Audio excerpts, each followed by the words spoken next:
For years, Tony Beets was celebrated as a legend of Gold Rush, a hardened, old-school miner whose temper and shouting were dismissed as part of the job. But beneath that image were warning signs that went largely ignored. His behavior wasn't just aggressive, it was reckless, and his disregard for rules eventually sparked an environmental scandal that many viewers barely remember today. Tony never changed. What changed was our willingness to see the pattern. And that pattern becomes clear, starting with an incident now remembered as the Viking baptism scandal. In October 2014, during filming for Season 6, Tony's crew was finishing operations at the Indian River. On the final day, a subcontractor named Mark Favre decided to pull a stunt. He dumped gasoline into a dredge pond and lit it on fire. No joke. Flames erupted as everyone watched. They even had a name for it, a Viking baptism. And there was Tony Beets, standing there with his arms out, clearly approving the whole thing. On camera. It looked wild. It looked dramatic. It also happened to be a serious crime. But here's what made it worse. Nothing happened right away. The episode aired. Fans talked about how insane the moment was. Then the internet moved on. The Yukon government, however, did not. Tony and his company, Tamarack Inc., had broken the Yukon Waters Act. They dumped a dangerous substance into protected water and failed to report it. That violation didn't catch up with them until 3 years later. In August 2017, the ruling finally came down. Tony and Tamarack were found responsible and fined $31,000. Meanwhile, the subcontractor who actually poured the gas, he paid just $1,725. The court made it crystal clear Tony was in charge and responsibility stopped with him. Tony's response said everything. He admitted he should have intervened, saying, "Since I'm the guy running the show, I guess I should have told him not to do it." The regret didn't come from the damage, it came from the fine. That moment should have been a wake-up call for viewers. It exposed a belief that defined Tony Beets. Rules were for everyone else. And that mindset didn't stop at environmental laws. It shaped how he treated people. Take Todd Hoffman. Tony's disdain for Todd was barely concealed. He saw him as an amateur pretending to be a miner, and every interaction crackled with tension. You always knew an argument was one wrong word away. But the most poisonous relationship of all was with Parker Schnabel. What began as a mentor-student dynamic quickly turned sour. Tony was harsh, relentless, and impossible to please. Praise didn't exist in his vocabulary. Parker could succeed, innovate, and grind non-stop. And it still wasn't enough. Their egos collided constantly, fueling exactly the kind of conflict reality TV thrives on. Even by season 15, when they were technically peers competing in the same space, the hostility never fully faded. The message was obvious. Tony doesn't collaborate. He dominates. So if this is how he treated rivals, what about his own family? This is where the real cost of Tony Beets' empire shows itself. Not in fines, not in gold totals, but in broken relationships with his own sons. The Beets family operation was presented as a strong, united front. In reality, it was a high-pressure environment waiting to explode. That explosion came in season 14. Tony's son Kevin wanted to take over operations at the Southeast Alaska claim. It made sense. The next generation stepping up. But Tony wouldn't loosen his grip. Control stayed firmly in his hands. The situation escalated fast. Tony didn't trust Kevin enough to step back, and Kevin pushed to the limit, did the unthinkable. He walked away. Not a quiet exit, not a temporary break. He left the operation mid-season and disappeared for a long stretch of time. This wasn't a simple disagreement.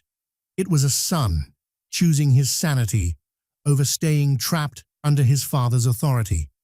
The family was furious, but deep down, they understood. They knew exactly who Tony was.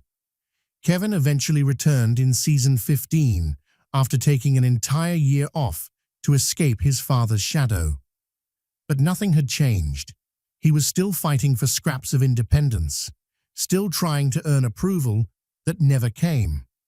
And then there's Mike Beets. Mike carried a different burden. He was involved in flipping a $300,000 wash plant onto its side on the road. And that wasn't even the first incident. The equipment had already lost value once before, but the second accident made things far worse. Tony's reaction? Cold disappointment mixed with anger. Mike did everything he could to manage Paradise Hill, but no matter what he achieved, it was never enough. These weren't just beginner mistakes. They were symptoms of working under constant suffocating pressure from a father who couldn't be satisfied. Mike wasn't incapable. He was overwhelmed. That pressure didn't stop with the family. It spread through the entire crew. What the show framed as tough love was described by many as outright workplace intimidation. Tony's expectations were brutal. His temper was unpredictable. Loyalty wasn't earned. It was enforced through fear and paychecks. His legacy wasn't built on respect. It was built on control. So where did this come from? Why is Tony Beets so unyielding? Why can't he change? To understand the king, you have to look at the life that forged him. Tony Beets didn't grow up with privilege. He was shaped by hardship. This is the part of the story the show rarely tells, the warning hidden in his past. Tony was born on December 15th, 1959, in the Netherlands, in a small farming community. Life wasn't comfortable. It was dirty, physical, and unforgiving. From an early age, he learned that complaining solved nothing. You worked or you failed. School never interested him. He wasn't built for classrooms or theories. He wanted action. He wanted out. He knew he wasn't meant to live a predictable life behind a plow. That desire to escape, to survive, to dominate his circumstances never left him. And in his early adulthood, he met Minnie, his future wife, his strongest ally. They shared the same hunger, the same willingness to take risks, and the same belief that life had more to offer than the small world they were born into. So in 1984, at just 24 years old, Tony and Minnie took a massive leap of faith, a gamble that would change everything. They arrived in Canada with almost nothing to their name, no savings, no job offers, no safety net, just raw confidence, stubborn determination, and a willingness to grind harder than anyone else. Those early years were brutal. They settled in British Columbia, where Tony took any job he could get his hands on. Construction work, heavy labor, long days that left his body wrecked and his hands torn up. The language barrier made everything harder. Money was always tight. Failure was always one bad week away. But quitting was never an option for Tony Beets. It was during this struggle that he first started hearing stories about the Yukon, a place wrapped in legend, endless winters, crushing isolation, a land that broke most people who tried their luck there. For many, it sounded like hell. To Tony, it sounded like a challenge worth chasing. So the family uprooted their lives again, this time heading north to Dawson City.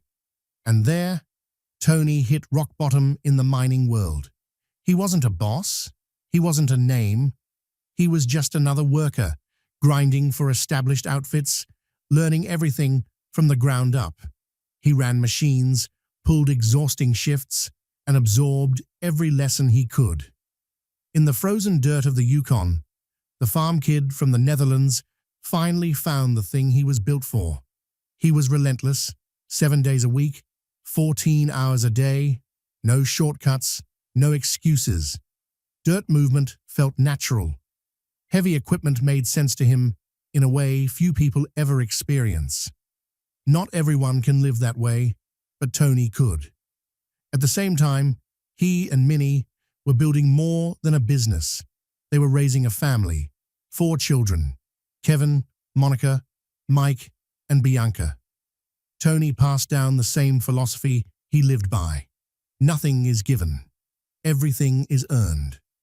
Somewhere between his late 20s and his 60s, Tony Beets transformed himself into a Yukon powerhouse, building one of the most successful mining operations in the Klondike. This was the man Discovery eventually found. But the man they found, and the man they chose to show us, were not the same thing. So why did we ignore all the warning signs? We saw them. The Viking baptism, the explosive family arguments, the constant rivalries that would have gotten most people fired instantly. And instead of questioning it, we laughed. We shared clips. We waited for the next meltdown. The reason is simple and uncomfortable. Discovery didn't present these moments as problems. They packaged them as entertainment. They weren't violations. They were storylines. They weren't toxic behaviors. They were ratings gold. When Gold Rush premiered in 2010, it was a massive gamble. The show followed Todd Hoffman and a group of inexperienced dreamers chasing gold with more faith than knowledge. Against all expectations, it exploded. Millions tuned in, drawn to the underdog story and the raw struggle. But that formula doesn't last forever. By season 2, producers knew the amateur narrative would fade.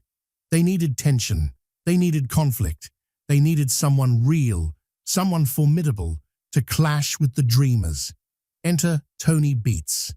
In the Yukon, Tony was already a legend, a larger-than-life figure who knew the land, the machines, and the business inside out. At first, he wasn't interested. He was a miner, not a performer. Cameras weren't part of his world. But Discovery saw something else. They saw the perfect antagonist, the final boss of the Klondike. And once the deal was made, everything changed. From the moment Tony appeared on screen, the network knew they had struck gold. His thick accent, his blunt attitude, his zero-filter approach. He was instantly memorable, but what truly made him a star was his temper.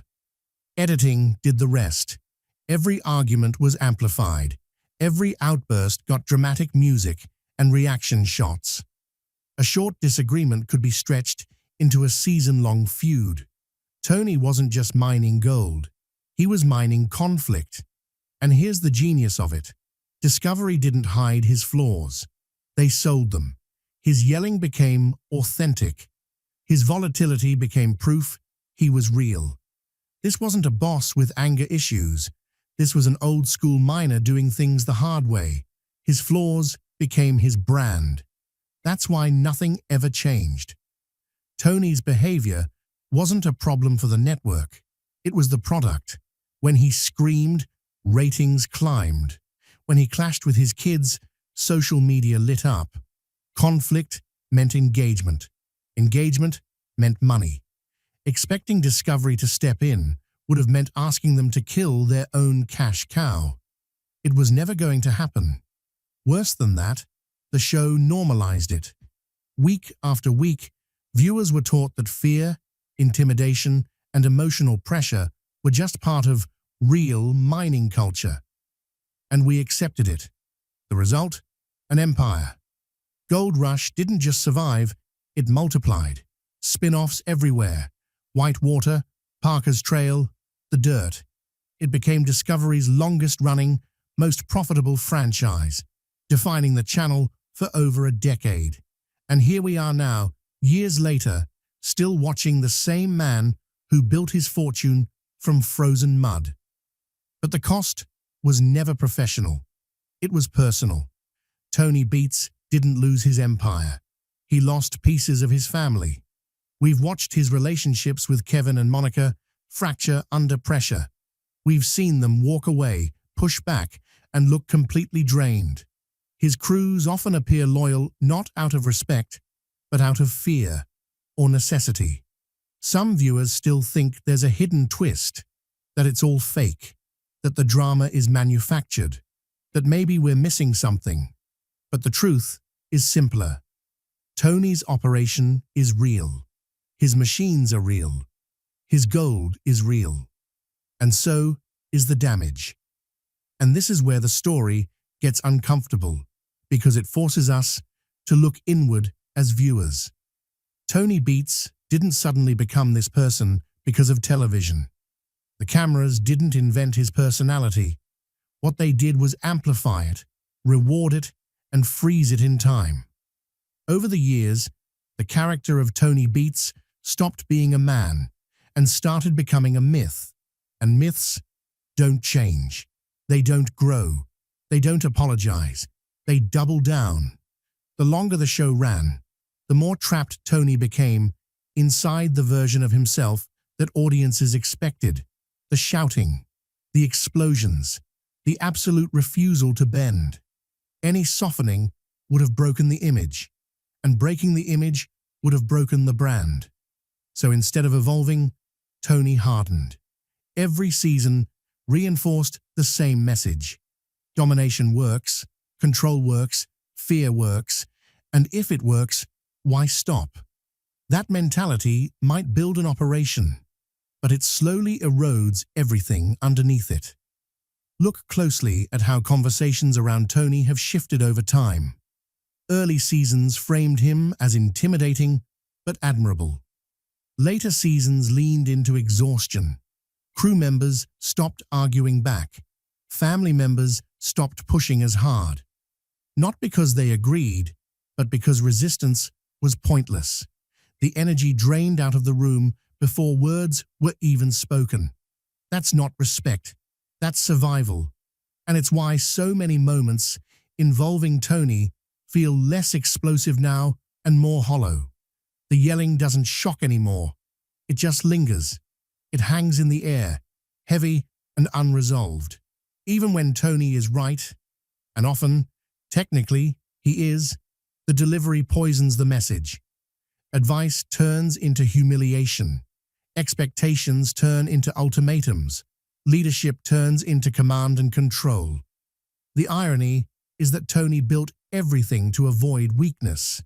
Yet the very refusal to soften may be his greatest vulnerability. Because the mining world he came from no longer exists. The old-school Yukon culture Tony embodies was forged in isolation, danger, and scarcity. It demanded toughness because mistakes could kill you. That mindset saved lives in the past. But modern mining is different. Regulations exist. Safety matters. Communication matters. Emotional intelligence matters. Tony never adapted to that shift. And why would he? The show rewarded him for staying exactly the same. But his children live in a different world. Kevin, Monica, and Mike didn't grow up breaking trail in the wilderness. They grew up in an operation that already existed. Their challenge wasn't survival, it was identity. How do you become your own person when the shadow you stand in is that large? That's why the conflicts feel so deeply personal. These aren't just business disagreements.